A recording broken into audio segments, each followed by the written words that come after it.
On October 20th, The Snowman opens in North America. The week before, however, it opened all over Europe, meaning I have already seen it. Over at Midnight's Edge, I have already given a primer on what the movie is all about and the production issues it faced. So in this video, I will jump into the review almost right away. Before letting you know what I thought about the movie, I'll share why I might have some level of bias here. As you may be aware, I am in fact Norwegian, meaning this movie not only takes place in my homeland, it was even filmed in my hometown. That whole ordeal was kind of a big deal over here, as Hollywood does not often come to visit. Our politicians see to that, what with their refusal to see the bigger picture and give film productions the tax incentives required. Even a series like Vikings, which was actually intended to film in Norway, ended up being filmed in Ireland instead because short-sighted Norwegian politicians and pencil pushers in the Ministry of Culture see no further than their own red tape and maxing out taxes as much as possible. But I digress. Point is that Hollywood doing anything in our neck of the woods is a rare occurrence, so when a major production actually did come this way, I wanted to get at least a walk-on part as an extra, so I made a few phone calls. On Saturday, January 23rd of 2016, I was out in the hills of Drammen all day, in minus 20 degrees Celsius, or minus 4 degrees Fahrenheit if you're partial to that joke of a scale. Wasn't just me, I was there with about 50 or so other extras, and we made up the crowd that Michael Fassbender had to walk through to get to a crime scene. I never thought for a second I would be visible in the final movie, but it was a cool experience being present on set nonetheless. As such, I was pretty excited for the movie. For about a week. That's when I learned what director Thomas Alfredsson's vision for the movie was. The novel The Snowman is a page-turner. It is a sit at the edge of your seat, nail-bitingly exciting.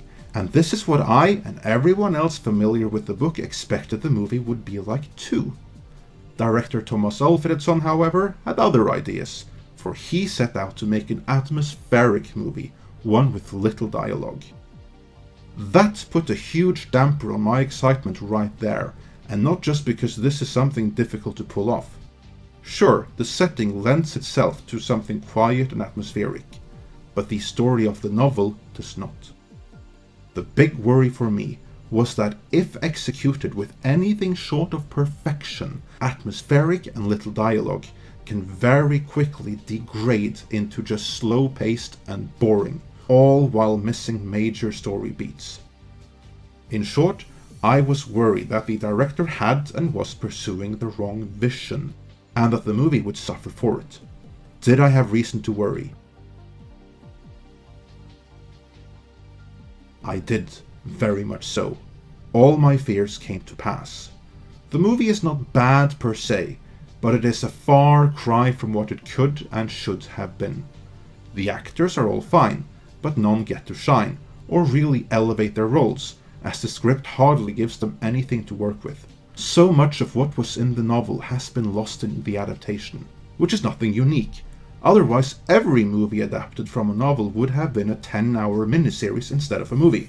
This, of course, only gives screenwriters the challenge of condensing the story, retelling it, or otherwise coming up with a new way of conveying the information needed to make the movie work. This is where the movie fails, and the most glaring omission to me was in the unraveling of the murder mystery.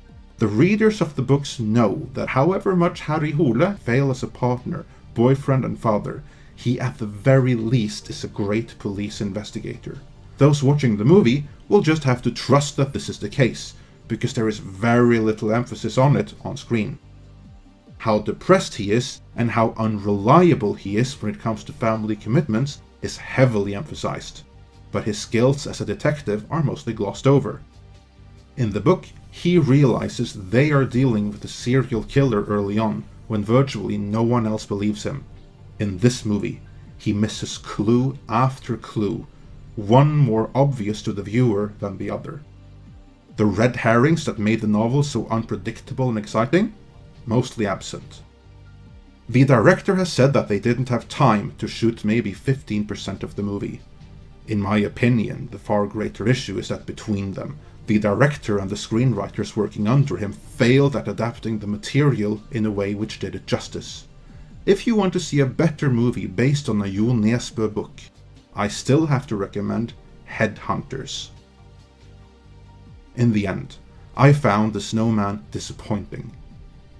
That being said, I am likely not quite as disappointed as 40 out of those 50 or so other extras that showed up with me that one day for shooting, because I actually made it on screen, albeit for just 2 seconds. See if you can spot my jacket. But I doubt very much there will be sequels, which is a crying shame, for in the hands of a director with a vision more in line with the novel, The Snowman could have been something truly special. Let me know what you think of the movie if you decide to see it in the comments. If you like this video, then please hit that subscribe button. Due to recent changes by YouTube, we'd also like to ask all of our subscribers to please hit that bell icon. That way you'll be notified when new content is uploaded. If you enjoy our content, then please consider supporting this channel through Patreon. As thanks, patrons will receive early access to mini documentaries, exclusive behind-the-scenes videos, special Lost episodes, and more. Please join us for more spin-free news and analysis of your favorite genre movies, as well as backgrounds and context of your favorite characters, and roundtable discussions here at Midnight's Edge After Dark.